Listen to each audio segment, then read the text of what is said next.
আজকের রেসিপি আলু দিয়ে চিড়ে ভাজা।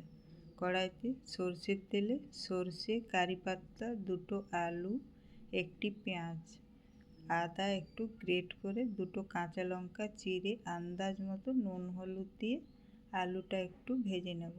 তারপর ভেজে রাখা বাদাম দিয়ে নেড়ে চেড়ে আলু সিদ্ধ হওয়া পর্যন্ত ভেজে নেব।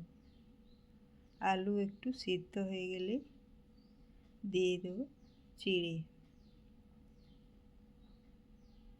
চিড়ে দিয়ে নেড়ে চেড়ে ভালোভাবে মিশিয়ে নেব।